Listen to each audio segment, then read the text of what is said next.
Welcome to The Stacks, a podcast about books and the people who read them. I'm your host, Tracy Thomas. Our guest today is Marcus J. Moore. Marcus is the author of the Stacks Book Club November pick, The Butterfly Effect: How Kendrick Lamar Ignited the Soul of Black America. We talked today with Marcus about why he wanted to tell Kendrick Lamar's story now, his career in music writing, and Marcus gives us some recommendations on music we should definitely be listening to. Don't worry, there are no spoilers on today's episode. Great news, The Stacks finally has merch, and you can get yourself some of our super cute gear by going to thestackspodcast.com/shop. Also, anyone who joins the Stacks Pack in November gets a free audiobook from our friends over at Libro FM. And that's in addition to the 2-for-1 deal that they offer for any listener of the show when they use the code The Stacks at checkout.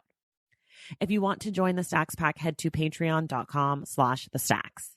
I also always like to say an extra special thank you to our newest members of the Stacks Pack. This week, that includes Sonia Chen, Maggie, Laura Marquez, Amelia Lewis, Stephanie Cristione, Alicia Monroe, Valerie Berezin, Cindy Allman, Jamie Moore, and Alice Shanklin. Thank you all so much. And now, without further ado, let's get to my conversation that is spoiler-free with Marcus J. Moore. All right, everybody, I'm very excited. Today, I am here with Marcus J. Moore. Marcus is the author of our November book club pick, The Butterfly Effect: How Kendrick Lamar Ignited the Soul of Black America. Marcus, welcome to The Stacks. Thank you. Thank you for having me. I really appreciate it.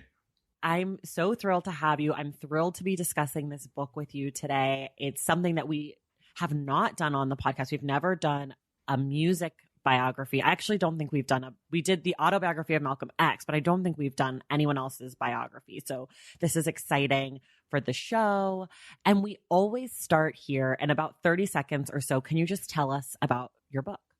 Yes. The Butterfly Effect is a book about Kendrick Lamar. It's a cultural biography that talks about his upbringing and his music, but it also talks about Black culture as a whole and how he affected it. Yeah, it's sort of an interesting mix of like lyrical analysis and then cultural analysis and a biography. And it has a lot of different layers, which I think is really cool, especially for a book about someone who's not only alive, but super young still. Like Kendrick Lamar's not even 35. He's a young dude. And, you know, as far as music goes, he's put out some incredible albums. But even that, like, not so many. So I'm curious why you felt compelled to write his story now. Well, a few different reasons. One, first and foremost, I just wanted to give flowers, you know, like as corny and as cliche as that sounds. I feel like, especially when you're talking about Black art, there's always this notion of, oh, you know, you have to wait until the person gets older or sadly they pass away and then you look back at their career. And this year, especially, even though I turned in the book last year for that same reason, you know, in terms of like giving the flowers early, you know, after I submitted the book, like Kobe Bryant passed away, Pop Smoke died, Chadwick Boseman died. And so there's, you know, so it's always this like, then they pass away, then we look back and we're sad. But I'm like, well, I feel like we need to be celebrating people while they're alive. And maybe I'm just one of those mushy people where you know, you got to tell your friends how great they are because we all have moments where you don't feel so great. You don't feel like what you're doing is valuable. I'm not saying that Kendrick felt that way, but just as a Black man, just as a Black author, a Black writer, I always want to celebrate music and art that may be a little bit off the beaten path. But with Kendrick, you know, we all know how great he is, but at the same time, he needed to be sort of canonized in literature form because, you know, when you look at other books, you can read a Bruce Springsteen book a million times. You can read the same Bob Dylan book a million times, but like there's a whole generation of talent similar to Kendrick's where they deserve a book too. And so that's what I wanted to do with him is just sort of celebrate this recent history.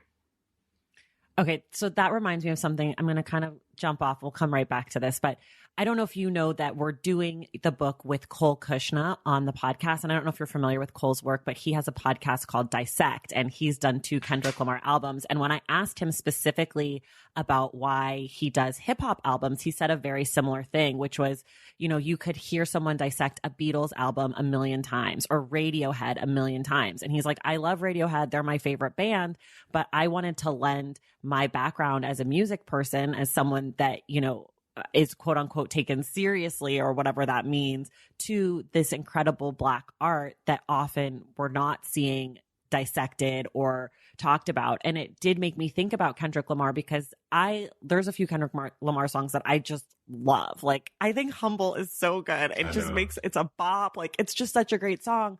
But I don't feel like I ever really understood how great Kendrick Lamar was as an artist and as a creative until I listened to Cole's work and until I read your book and I started thinking about what he was doing in space and time. And so I think the work that you do is really important, because I'm someone who loves hip hop and I listen to hip hop, but I don't even always understand what I'm listening to unless someone's telling me like, hey, this is important, pay attention, you know? So I just think that that's really cool that both of you have now said this as part of the reason that you chose Kendrick Lamar and why you do the work that you do. I'm interested in how you researched for this book and if you talked to the very private, illustrious Kendrick Lamar for the book. Yeah, no. He and TDE were the first email/call that I made, but I knew early on in 2018 when the deal was locked in that I wasn't going to get them, because they're always in album mode. And when they're in album mode, they lock in and they don't talk to anybody. Like, it's nothing personal. It's just, that's how they are. And so, they totally know about the book. They knew about it first and foremost, but I didn't get an opportunity to speak with them.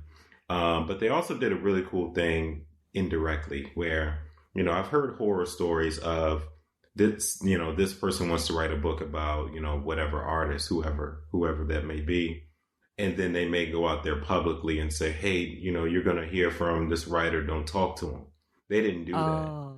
Right. Right. It's very rare that happens, but okay. I've heard that happen before. And so they didn't do that with me. Like, I knew pretty early on that I wasn't going to talk to them, but then they just kind of backed up and was like, you know, I would hope that once you reach that level of fame that you know who's writing about you. I would hope that maybe they did their Googles and they were like, okay, well, this isn't just any old body, right? And so we're intrigued to see what he comes up with. Yeah.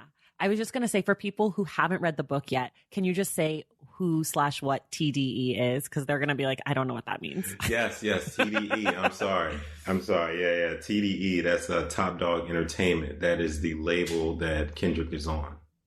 Okay, perfect. Just in case, it's in the book. You talk about them a ton in the book, but for people, I'm assuming some of y'all haven't read the book yet because you are last minute people like me and you're waiting till this week to read it because we're going to talk about it next week. But you did talk to a lot of people who work in and around and were part of, I mean, most of the book focuses on To Pimp a Butterfly. I would say like a good, I don't know, 60%, 70% of the book. Like it's sort of around at least the musical analysis part of it, certainly.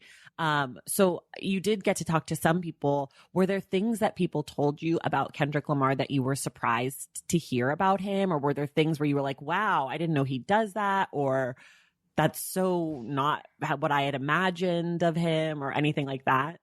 Yeah, the thing that surprised me the most is, you know, before this book and before talking to people and going to different interviews where like people like Soundwave and Ali were talking, I just kind of equated Kendrick Lamar as a rapper, as a lyricist. You know, he goes in there, he likes the beat, he raps, he goes home.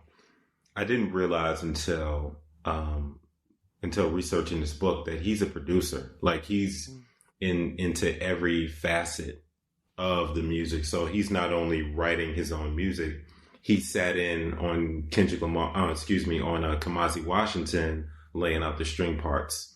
He knows how to construct the beat to tailor it to what he wants to do. So instead of just a straightforward beat, he knows like, okay, right here, I'm going to slow this down. I'm going to tweak my voice here.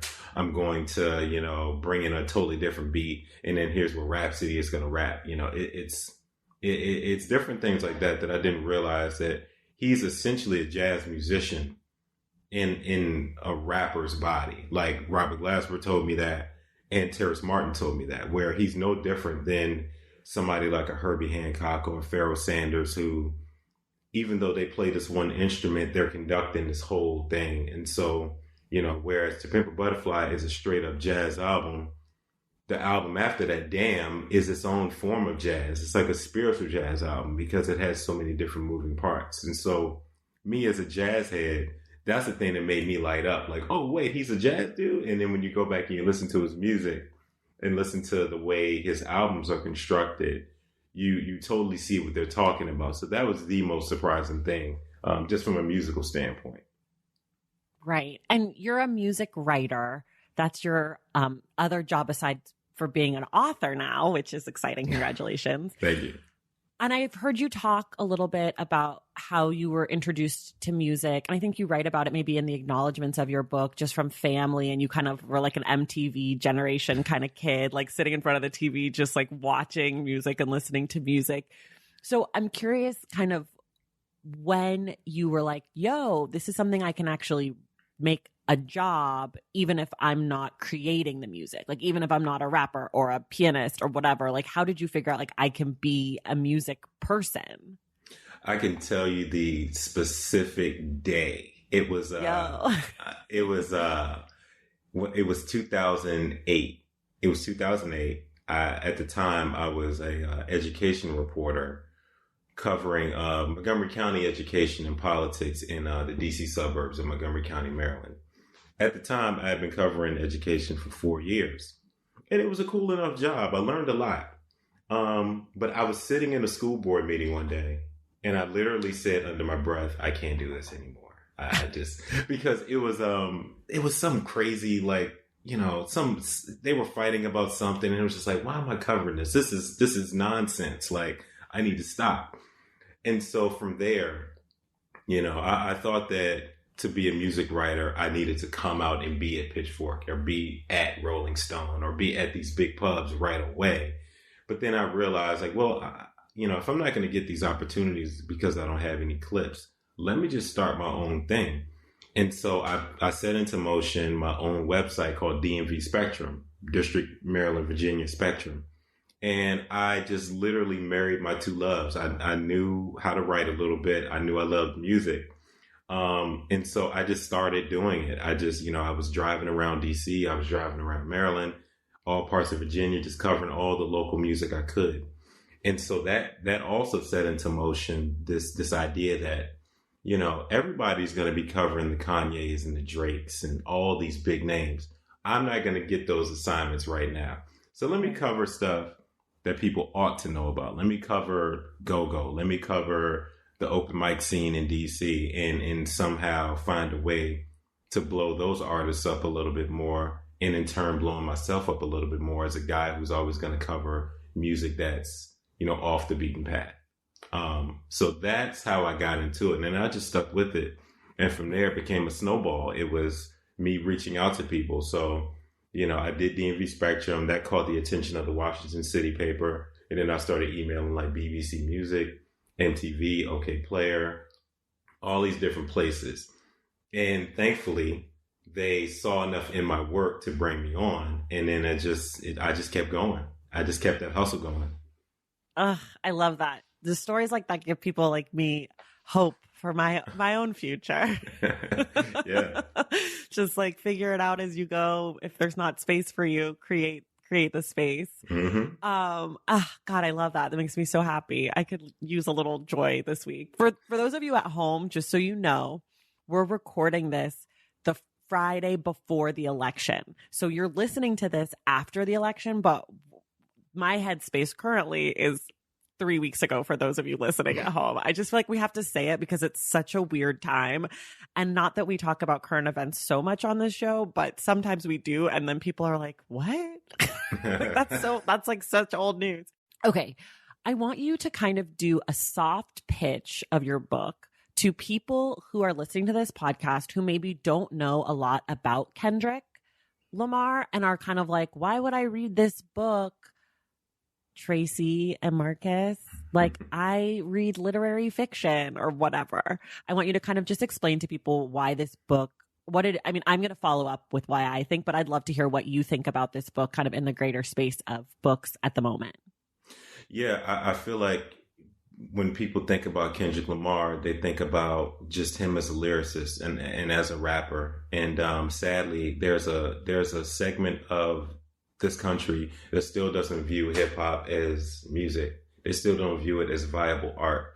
And what Kendrick Lamar has done over the past decade is take hip hop from this one space of, okay, it's just, something that Black kids over here are doing, to this grand art that everybody should pay attention to because he won the Pulitzer Prize. And he is the first rapper to ever win the Pulitzer Prize. And so that alone, I feel like is worthy of praise and acknowledgement. But at the same time, as Kendrick Lamar is ascending in his career, America is descending in their history. And so the book is this intersection of, okay, Kendrick Lamar is dealing with survivor's guilt. He's dealing with depression. He's dealing with all these things that people in hip hop don't really acknowledge. They don't really talk about. And at the same time, he's also informed by the killing of Trayvon Martin, the killing of Mike Brown, Sandra Bland, and all of these people. And so the book is not a traditional biography. It's not a traditional celebrity biography. What it is it's a dissection of himself. It's also a dissection of America. And it discusses how he brought jazz back to the fore and all of these different things working in concert. And so what I think people should get from the book, or what I hope people get from the book, is that Black history is American history. And even though it's recent history, it's something that needs to be discussed, here in from this day forward. Yes. All of that. I'm just going to add in another reason that if you're on the fence about this book, or you're kind of like, what is this book, that I suggest that you read it, is that it's really good. Like, the book is well done, and it does kind of touch on those different parts, but also for people who like art or are curious about the ways that art function in society, this book does such a good job of kind of taking a tiny, like just one person's art and explaining and kind of blowing it up and explaining how that has ripples throughout the society in a really interesting way. So it's a book about Kendrick Lamar, but it's also a book about kind of the relationship, as you're saying, between art and America and art and history, and specifically, Kendrick, specifically Black art, but also just in general, how those things work together. I have a question that it might just be a me question, but I'm going to ask it because I have a me podcast. Do it.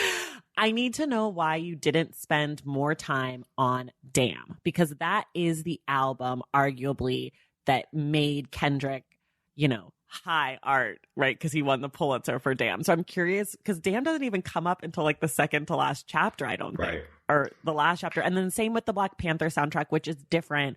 But Damn really is like, I think, in his obituary, it will say one day, hopefully 90 years from now, Kendrick Lamar, Pulitzer Prize winner for the album Damn. So I'm curious why that album didn't get as much play in the book. No, that's fair. I feel like by the time he was creating Damn, he started to be a lot more reclusive than he was in years past. So even during the Butterfly days and during the Untitled Unmastered and Good Kid, Mad City, like, he was a lot out there. He was out there much more in terms of discussing how the album was created, the impact and everything. And so, to be frank, I also knew what I was up against because I didn't get the opportunity to talk to TDE. So that was the time when I had to sort of either I had to rely on previous information, or I relied heavily on Terrace Martin. And I also had to put on my music critic hat a little bit more and say, like, here's what he's talking about. And admittedly, Damn is a lot more, it's a lot leaner than To Pimp a Butterfly, whereas, To Pimp a Butterfly was like this sort of quirky jazz record. Damn is a record for the club. But I didn't realize until I started dissecting that album again that he's talking about some deep spirituality. You know, he's wrestling with the notion of God in his own life, not for everybody, but for himself. Right. And so by the time, the reason why Damn is near the end of the book is because I also wanted to go in chronological order. I do realize that it's kind of Tarantino style, where it drops you into this crazy scene.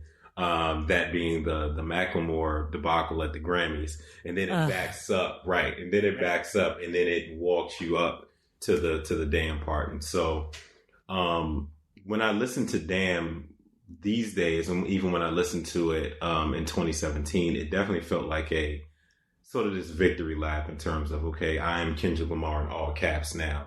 Here's my record, and I wanted to talk about how it won the Pulitzer and what that meant. But I also realized that these were leaner years for him, sort of vocally. You know, he wasn't really out there as much as he had been in previous years. Right. I am one of the 5 people, I think, who likes Damn more than To Pimp a Butterfly. No, I have friends like that. I know that everyone loves To Pimp a Butterfly. I mean, All Right to me is I don't know, maybe one of the greatest songs ever. I think All Right is just an incredible song. It's just because it's a bop, but it's also a legit heavy hitting lyrical song. Mm-hmm. But to me, Damn, Love is I love Love so much. Yeah. No, I mean, I was a spin instructor, and so also I think some of it is informed by what songs I like to ride to, and that is one of the songs. I just loved Riding to Love. I know it's a weird song to spin to, but anyways, but your favorite is To Pimp a Butterfly, or are you a Good Kid, Mad City person? What's your favorite Kendrick? Oh no, To Pimp a Butterfly all day. I'm a jazz head, right. I know that. Yeah. Deep crates, yeah. So that's my joint. Okay, here we go. This is I'm very curious about this because you've been, deep in the Kendrick biography world.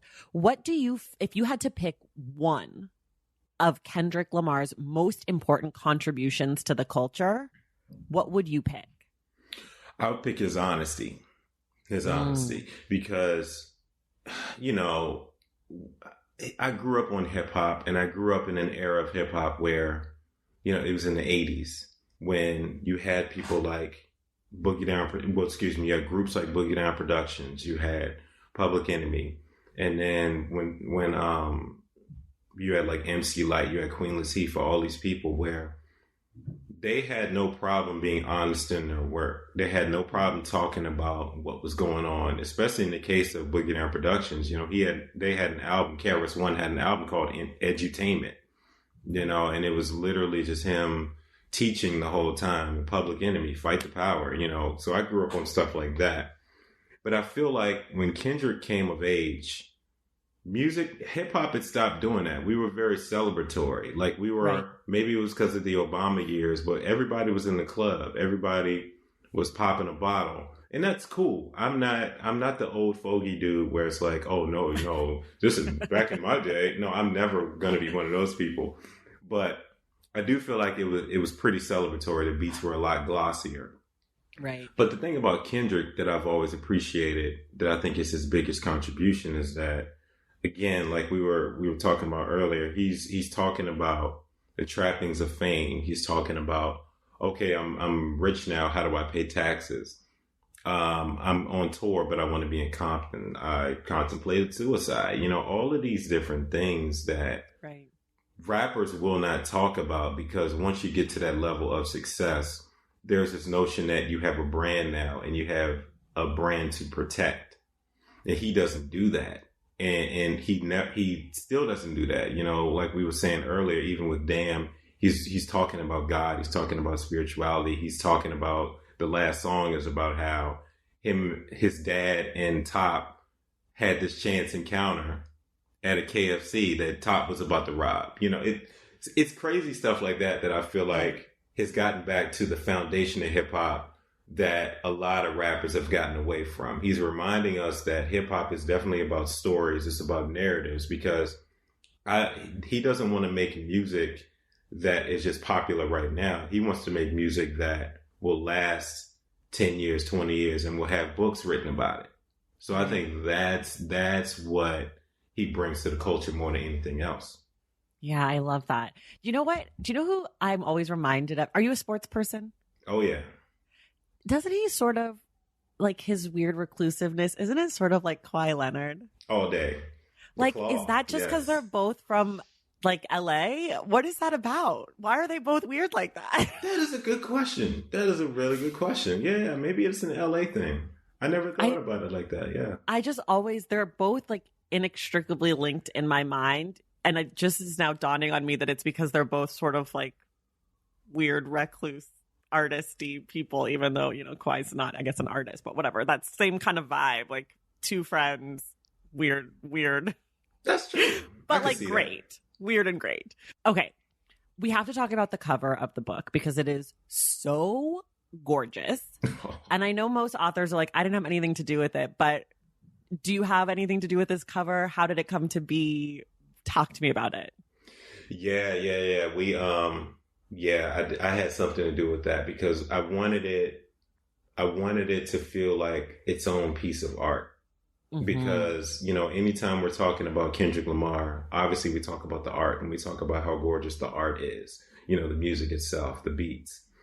And I also knew that it wasn't again, it's not a traditional biography. You know, it's almost like notes to Kendrick, you know, that kind of thing, notes about TDE.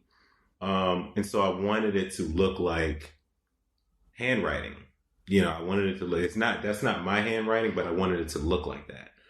And yeah, the photo, it was just, we got the rights to it and we wanted to make it look poetic in a way where he's, you know, looking contemplative off to the side. So yes, no, that was definitely me saying like, hey, let's make this look like sort of a journal or a notepad, because I knew that's how the book kind of comes off too. It's me meditating on a lot of different things. Yeah, it's so gorgeous. Okay, we're going to take a quick break and then we will be right back. Valentine's Day is upon us and I've got love on the brain. Love for books, duh, of course. Hello. Did you forget what podcast you're listening to? I love bringing you all great reads, exclusive author interviews, and behind the scenes book gossip. But I can only do that with your support over on Patreon and Substack.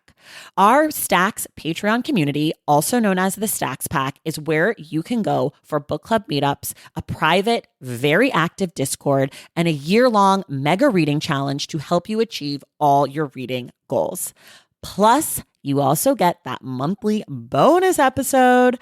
Now, over on the Substack, you can subscribe to my newsletter, Unstacked, where I keep the book conversations going. I also give you a healthy dose of sports and pop culture, definitely some hot takes happening over there. And again, that bonus episode. If you don't have a few dollars to spare, don't worry. There are free options on the Substack and the Patreon to get you a little extra Stacks magic. Making this podcast is a total team effort, and by supporting my Patreon and my Substack, you allow me to support my amazing team that makes the show possible every single week. So if you or your friends are looking to meet other book lovers and support this indie podcast, come hang out with me on Patreon, Substack, or both. I would love to have you. And since we're talking about love, you can gift subscriptions to the Patreon and the Substack for that special reader in your life. For the Stacks Pack, head to patreon.com/thestacks. And for the newsletter, head to tracythomas.substack.com. And also, there are links to both in the show notes. Okay, see you in the Stacks. We're going to now transition a little bit more into you as a writer and your process and kind of how you wrote this book. So my first question is, if you were going to say, this is sort of like a first date question. Okay. If you were going to say that your writing was like a musician or an album, what would you compare it to? I'm so glad you asked that question because I've been thinking about this for so long. And you're the first person to actually, oh, absolutely. Absolutely. Just as a music head, I liken my writing to Miles Davis in the 70s. Miles Davis from like 69 to 70 when, before then, his music was quote unquote traditional as jazz can be, right? But in 1969, he comes out with this album, In a Silent Way, where he goes electric for the first time. And in 1970, he comes out with Bitches Brew, which is like this brooding sort of electronic funk rock jazz album that changed the course of jazz music. So I've always likened my writing to that. It has a very conversational pace to it with everything that I write, but then it has these flares of like, oh wow, so even with this book, chapter 5 is that, chapters 1 through 4, I'm kind of walking you through. And then once you get to chapter 5, which is the fight for Black life, and it's just all Tamir Rice and Trayvon and Eric Garner, it shifts into this totally different direction. So that's what I've always likened it to. And when I was writing this book in particular, I was really taken by this album by this jazz drummer in Chicago named Makaya McCraven.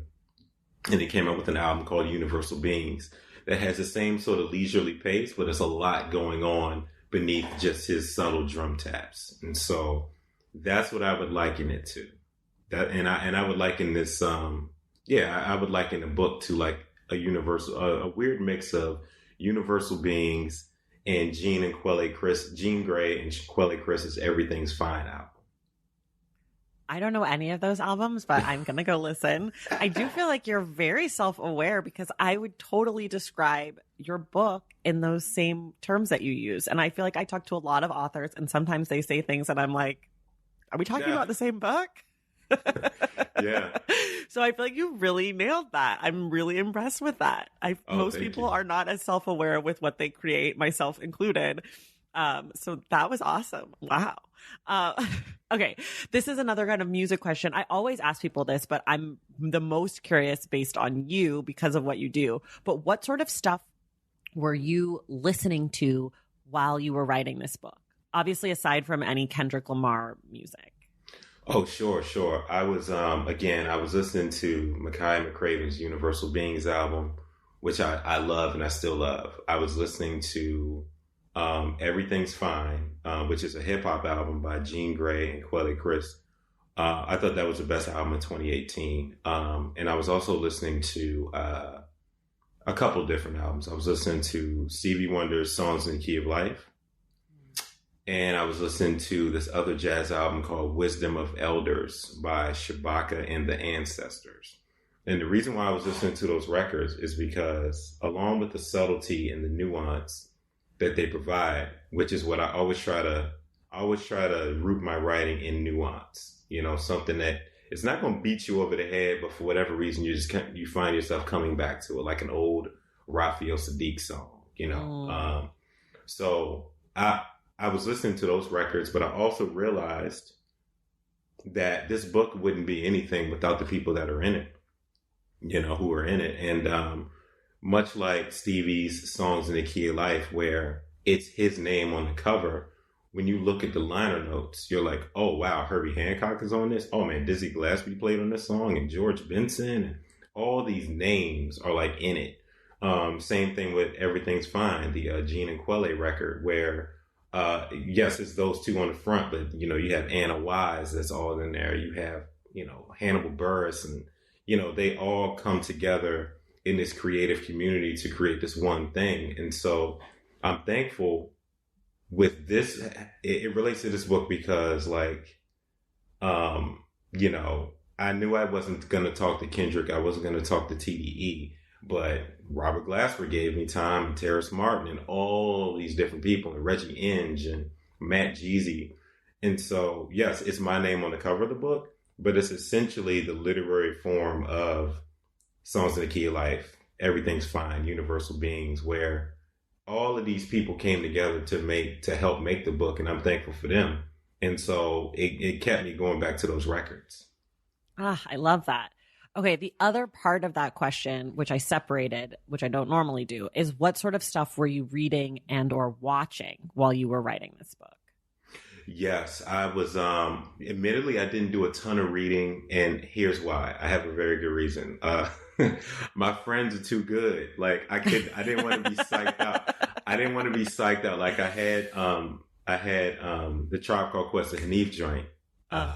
That I kept staring at it. I was like, man, I really need to read that. But he's so good that I was just like, I don't want to read it. And then I go back to mine. And I'm like, man, I don't even like my book anymore. And like Jason Green's book about the memoir about his daughter passing away. I had that I had. And then obviously like literally every Jason Reynolds book.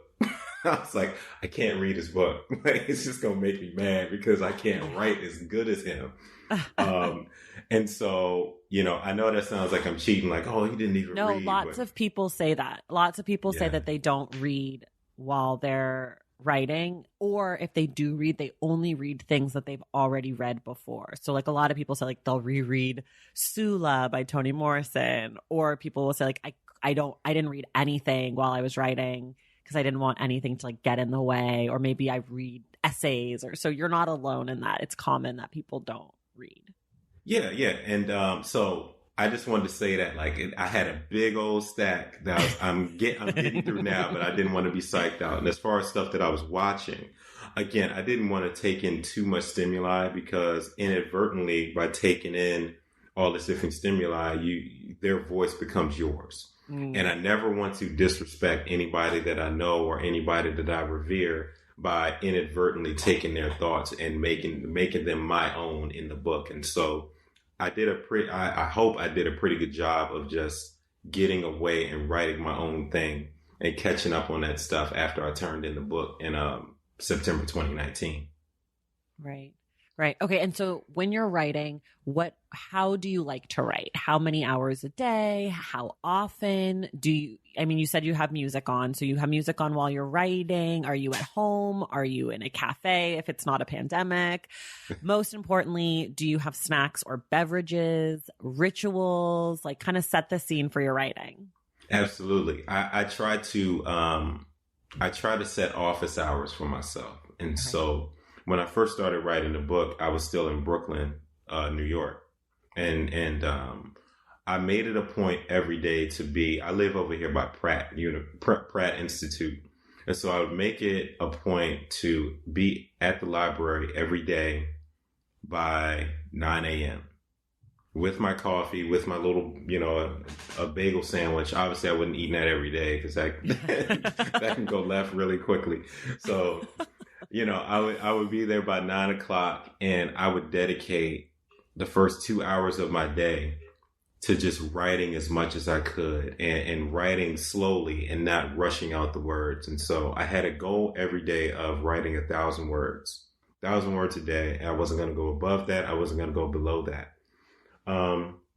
So I would write from Pratt for like 9 to 11. And then I would on purpose make it a point to walk way down into Fort Greene and go to Green Grape, which is a cafe that has since closed because of the pandemic. Okay. And I would work from there for another 2-3 hours.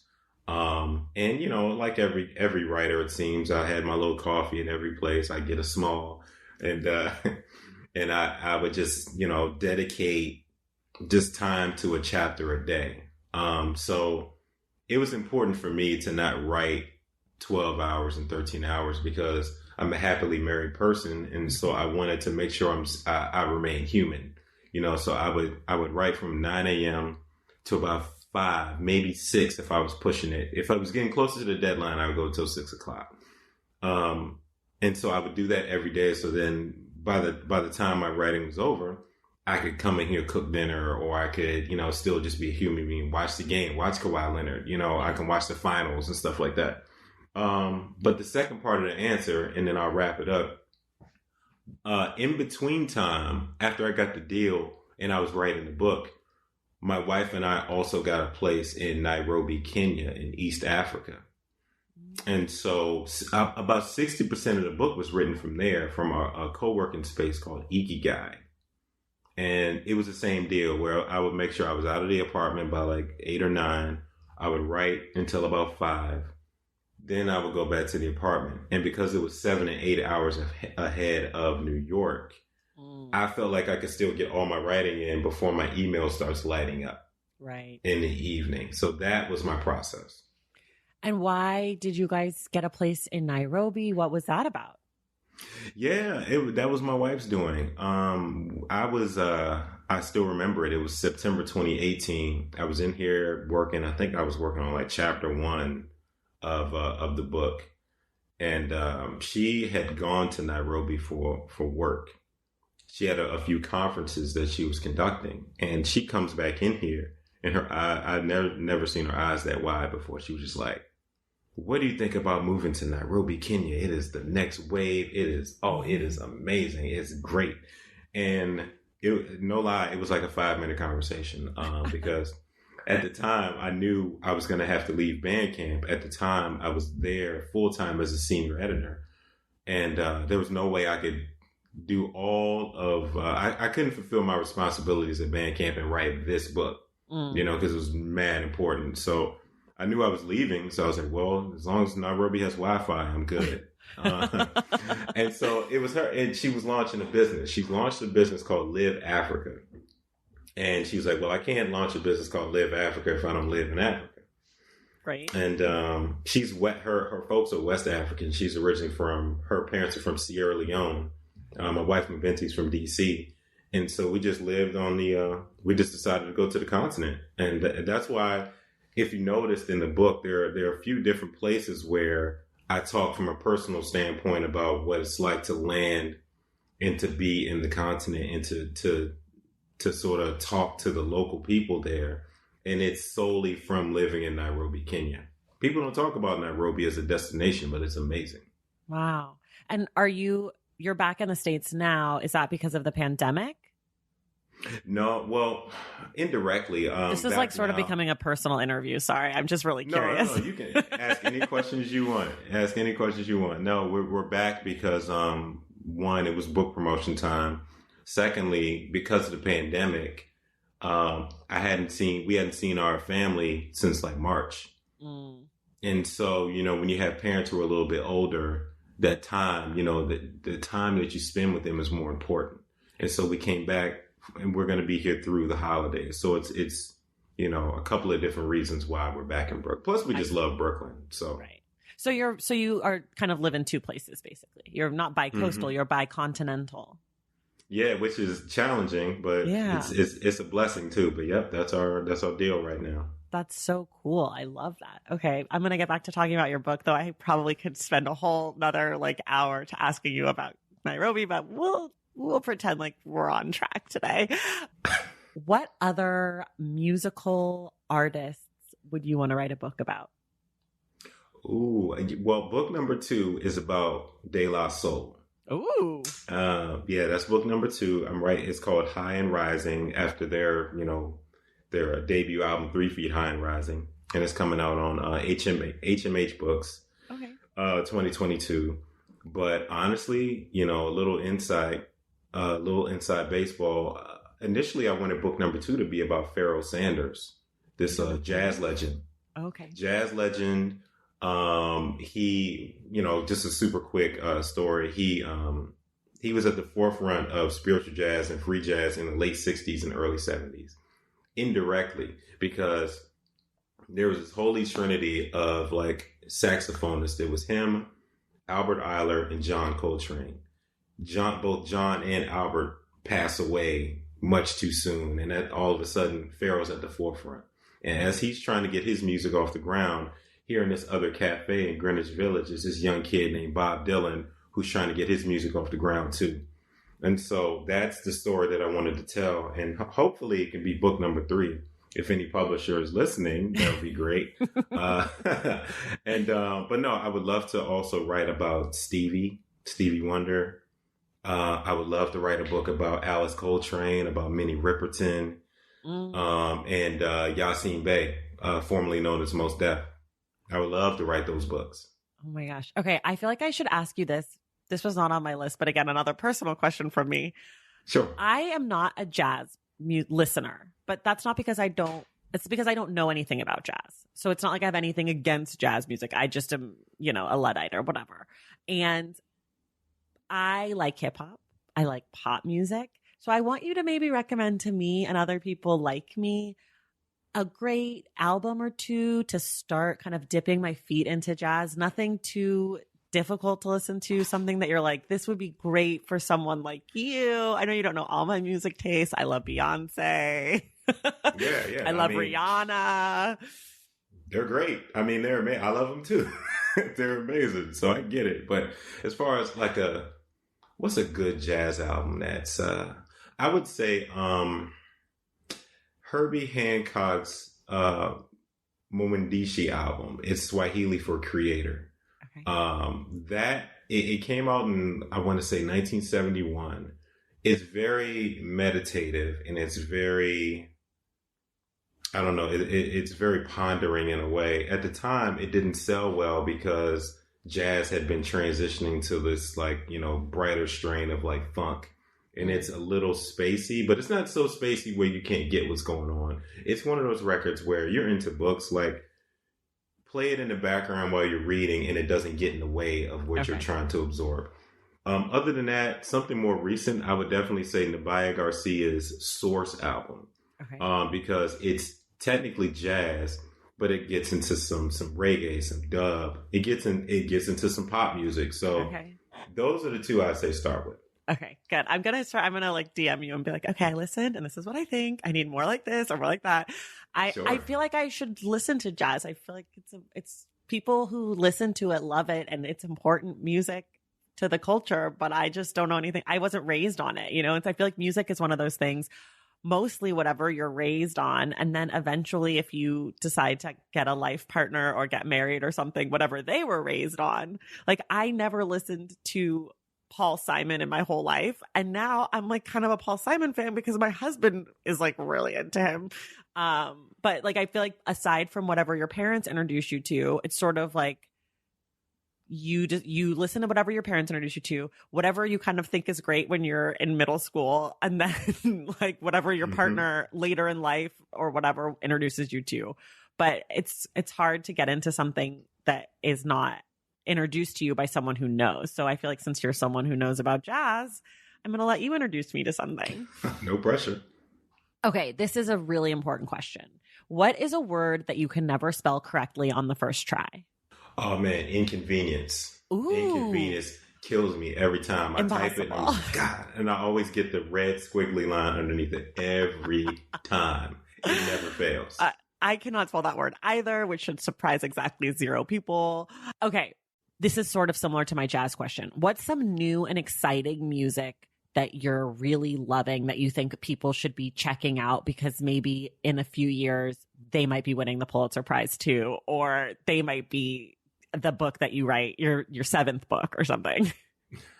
I got to tell you, there is this underground movement of hip hop / soul artists / producers.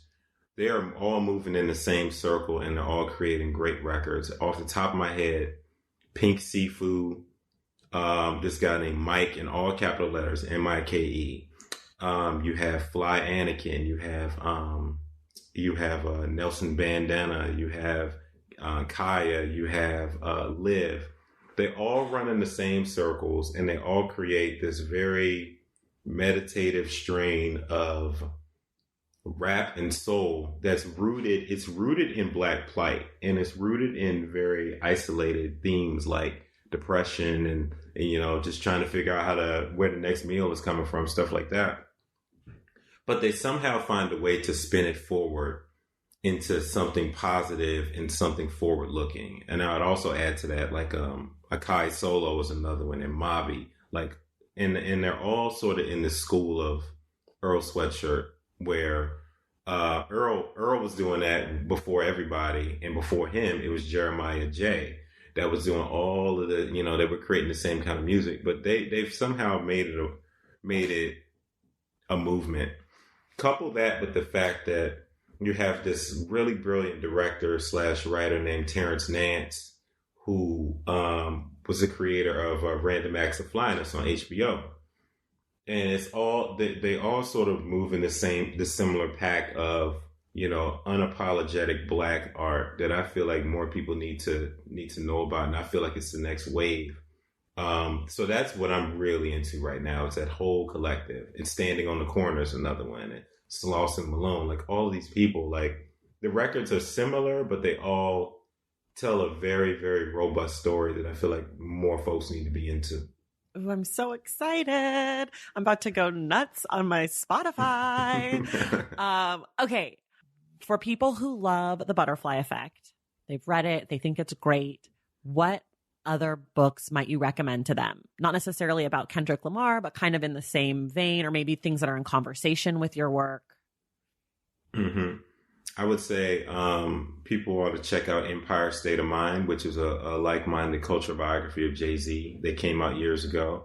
I would also recommend, I mentioned it before, but Hanif's A Tribe Called Quest book called Notes to a Tribe Called Quest. There is a book on Dapper Dan called, that's a memoir, but it's brilliant. Like okay. The Dapper Dan book is great. So I would stick with those. Those are like in close alignment. I love that. I'm going to ask you a question that is probably not even going to be relevant when this episode comes out, but I'm curious your take on it. In the last week or so, we've seen a lot of rap musicians come out and endorse Donald Trump. And I'm just curious if you have thoughts about that. Because I'm curious about them. And here's where I sound like the jaded journalist. I'm not surprised. Like sure. the thing that surprises me is, when you're on Twitter and you're scrolling and all of these people are fake shocked by these famous people doing crazy things. Right. Like it happens all the time. It's been happening all the time. So whether it's Ice Cube, whether it's Lil Wayne, Kanye West, there's nothing that any of these people can do that will surprise me. Like, I think we need to start doing more to separate art from the person. Sure. We can still listen to the Lil Wayne mixtapes. We can still listen to NWA. We can still listen to Dark Twisted Fantasy and all of this, Kanye's Dark Twisted Fantasy, and still enjoy the music, but then not be shocked when they come out as, supporting Trump. Like, I put no stock in these people in that regard. That's none of my business. Right. So I agree with you as someone who consumes a lot of art and at one point would say that I was an artist, that the art and the artist are separate. And, I studied theater in school and we studied a lot of crazy artists who made really great work. But for me, I can turn it on, but I can't enjoy it anymore. Are you able to still enjoy the music knowing what you know about the artist? Because it's not that I'm like, oh, I can't, I won't listen to it. It's like I put it on and then I'm like, ugh, Kanye, get out of here. You're so annoying right now. I can't stand you. Why are you on my ballot? Like, get out of here. Yeah, no, that's fair. That's totally fair. It takes me a while. It definitely takes me a while. It's not one of those things where I can, like even yesterday, like, oh, wow, Lil Wayne took a picture with Donald Trump. Let me go play a Lil Wayne mixtape. Right. Like I can't do it. I have to step away from it. But once I step away, and I go back, like I even did that with Kanye, when he was going through, I guess, it can only be described as a public meltdown. Right. But then I would go back and I would play Runaway from like Dark Twisted Fantasy. I would play like Late Registration. And I'm like, man, where is this guy? Like, where is that guy? Yeah. And so I listen to it in that regard, but I definitely have to step back from it. And then it doesn't affect me when I listen to it like months later. Yeah. Yeah. I mean, I feel like when this episode comes out, my Dark Twisted Fantasy will have just turned 10 years old, which is so crazy.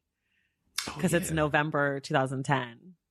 Yeah. Yeah. Right. Mm-hmm. And it's such an incredible album. And it's so annoying that he sucks now. It's like, can you just not suck so that we can all just like bop for the same, like we can all collectively just enjoy Monster again? Like, right. Why are you taking this away from Nicki Minaj? Okay. Why are you taking away one of her greatest verses? Because you're a freaking nightmare.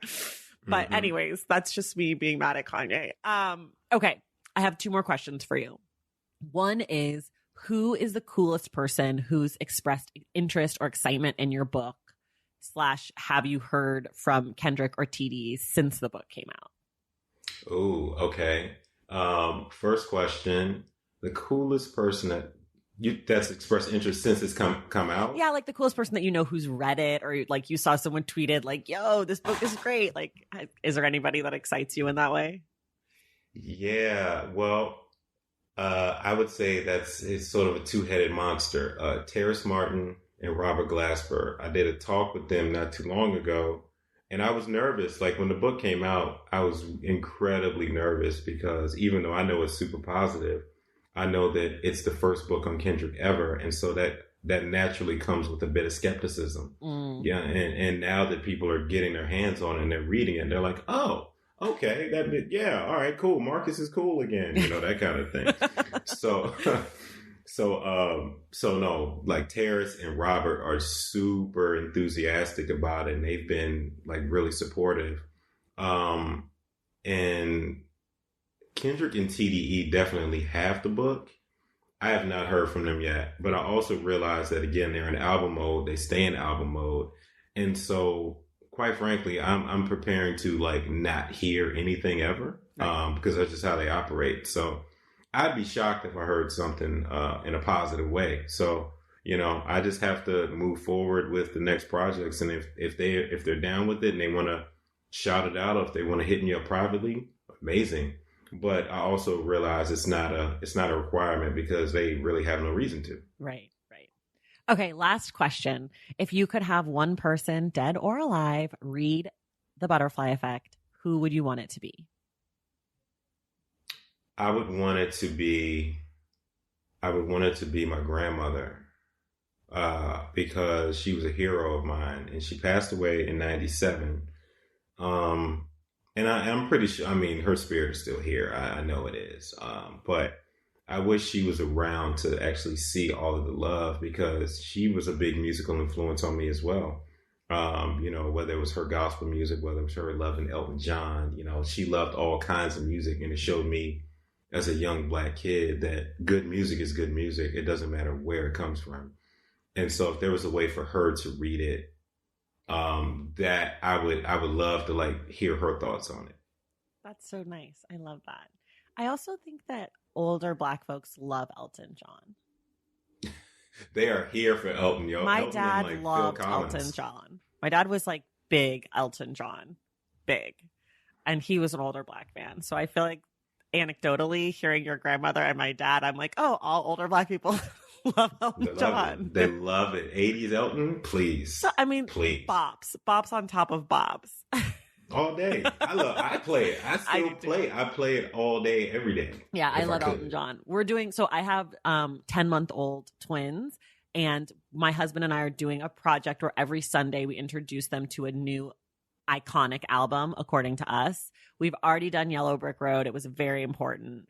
We're saving My Beautiful Dark Twisted Fantasy till the 10-year anniversary. And we did Thriller, which was really, we were torn about Thriller for the week of Halloween, but we felt like, separate the artist from the art. But we also have done, Celine Dion, iconic, Falling Into You, Spice Girls was iconic for me. So we did that. I ain't mad at it. I ain't mad at none of it. Good music. If it's good music, it's good music. I hear that. That's right. Well, this has been such a treat talking to you. Everybody at home, if you have not picked up the book yet, you still have time. We will be discussing it next week, November 25th, with Cole Kushna.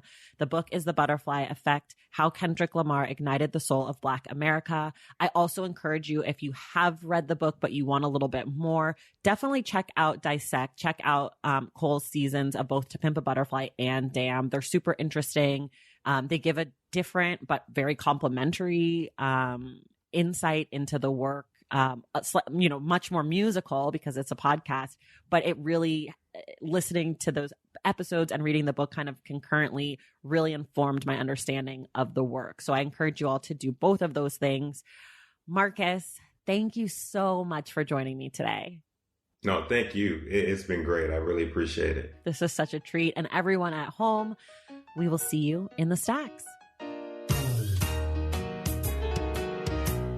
Thank you to Marcus for being our guest today, and thank you to David Brown at Simon & Schuster for helping us set up this interview. Don't forget, our book club pick for November is The Butterfly Effect: How Kendrick Lamar Ignited the Soul of Black America by Marcus J. Moore, which we will discuss on November 25th with Cole Kushna. And be sure to head to thestackspodcast.com/shop to check out our brand new merch. Make sure you're subscribed to this podcast wherever you get your podcasts. And if you're listening through Apple Podcasts, take a moment to rate and review the show. For more from The Stacks, follow us on social media at The Stacks Pod on Instagram, at The Stacks Pod _ on Twitter, and thestackspodcast.com. Today's episode is edited and produced by Sebastian Alcala. Our graphic designer is Robin McCrite, and our theme music is from Tigirigis. The Stacks was created and produced by me, Tracy Thomas.